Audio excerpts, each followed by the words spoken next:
Competitive exam की तैयारी करने वाले बच्चों को क्या करना चाहिए जिससे उनकी मेहनत सफल हो। मंजू, बस मैंने इस बारे में बहुत सारी बातें की हैं, बच्चों के लिए विशेष सेशन भी मैंने लिए हैं और अभी बहुत जल्दी कुछ और भी प्लानिंग्स हैं जो बच्चों के लिए हम कर रहे हैं। कॉम्पिटिटिव एग्ज़ाम के लिए पहली तो चीज़ ये दिमाग में रखिएगा, मैं हमेशा कहता हूँ कि कभी भी आप तैयारी कीजिए कि हेल्दी माइंड के साथ कीजिए और अपने गोल को दिमाग में रख के कीजिए। आज मैं एक बहुत बारीक बात कहता हूं, कई बार 4 बच्चे तैयारी कर रहे हैं, एक बच्चा बहुत अच्छी तैयारी कर सकता है, वो अपनी तैयारी कर रहा है, बट उसके मन में एक फियर है कि मेरे जो 3 दोस्त हैं वो उससे तेज दौड़ जाएंगे।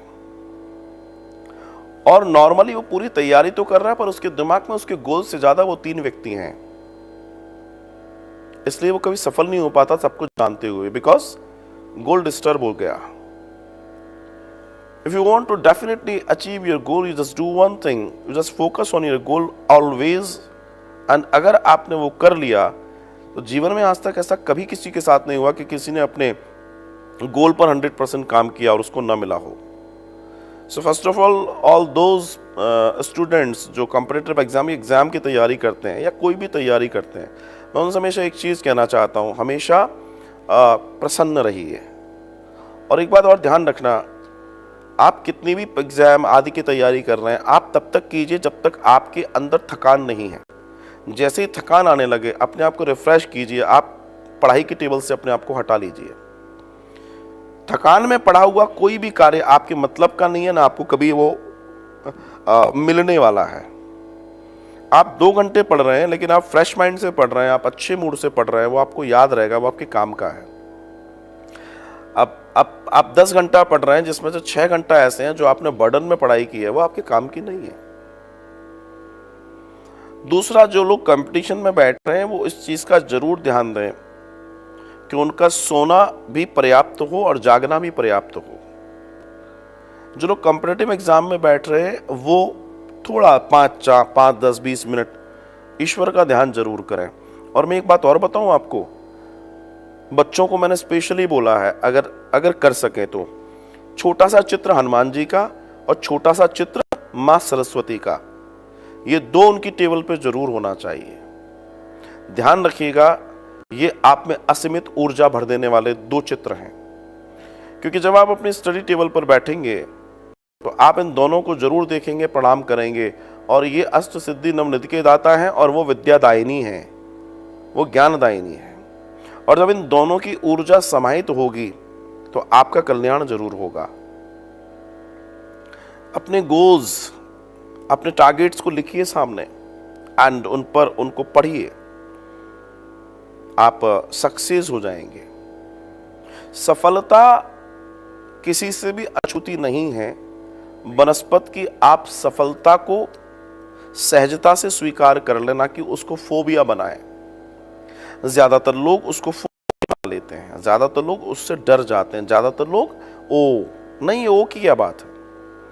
मैं तो एक बात और कहता हूं कि आप लोग कॉम्पिटिटिव एग्जाम देते हैं, अच्छी बात है, मगर आपने देखा है बहुत सारे, सबसे ज्यादा लोग एग्जाम लोग क्लर्क का देते हैं, प्यून का देते हैं, या छोटी छोटी नौकरियों का देते हैं।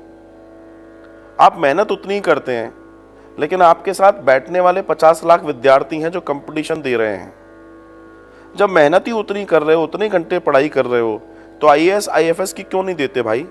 वहां कंपटीशन कम है, स्टूडेंट कम है, competition ratio of people come है।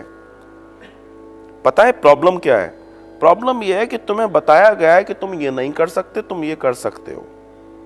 और ये सबसे बड़ी समाज के अंदर एक नौकरी करने वाला, एक साधारण नौकरी करने वाला पिता या माँ अपने बच्चे को भी उसी कैडर में देखना चाहते हैं जिस कैडर के वो खुद हैं, क्योंकि उनकी क्षमता, उनको मालूम है इससे ज्यादा हम नहीं कर पाए, हमारा बच्चा कैसे कर लेगा।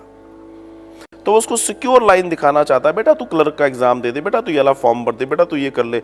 बेटे को कभी वो ये नहीं बताना नहीं चाहते कि you just do one thing, बड़ा एग्जाम भी दो। क्यों? वहाँ कंपटीशन कम है। आप सोचो, जहाँ 50 लाख बच्चे एक साथ बैठ रहे हो एग्जाम देने और जहाँ 5 लाख कम है, लेकिन आपने कभी इस बात पे ध्यान ही नहीं दिया। आपको लगता है ये कर लेंगे, वो कर, नहीं जी।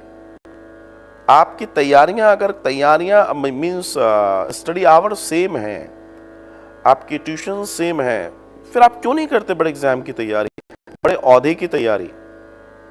किसने बोल दिया कि आप तृतीय श्रेणी के कर्मचारी ही बनेंगे? किसने कह दिया कि आप क्लर्क ही बनेंगे? किसने कह दिया आप स्टोन ही बनेंगे? पता है किसने कह दिया? आपके आसपास के, उनका दिमाग उतना ही चलता है। इसलिए मैं हर बार कहता हूं, अपने से बड़े लोगों से दोस्ती कीजिए, अपने से बड़े विचारों के साथ बैठिए, अपने बराबर के लोगों के साथ बैठोगे, आप वैसे ही रह जाओगे जैसे आप हो। दिमाग में ध्यान रखिएगा, आपकी क्षमताएं आपके आसपास के लोग बांध देते हैं विचारों के साथ।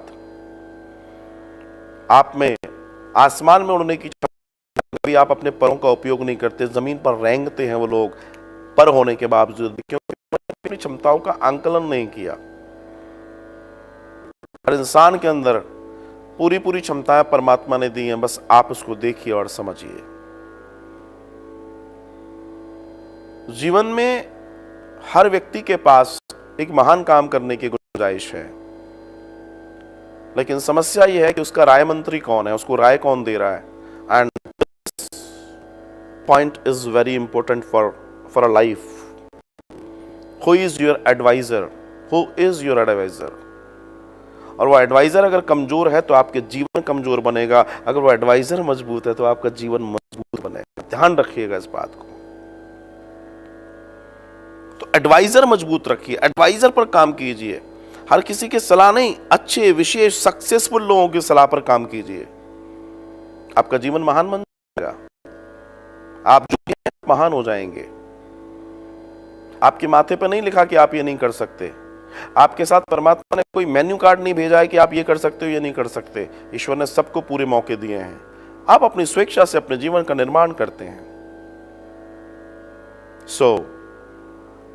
उन सारे बच्चों को मैं यही कहना चाहूंगा कि एक बड़े सपने के साथ अपने जीवन को जिएं, टेक्निक के साथ तैयारियां करें, लेबर ना करें, टेक्निक के साथ तैयारियां करें।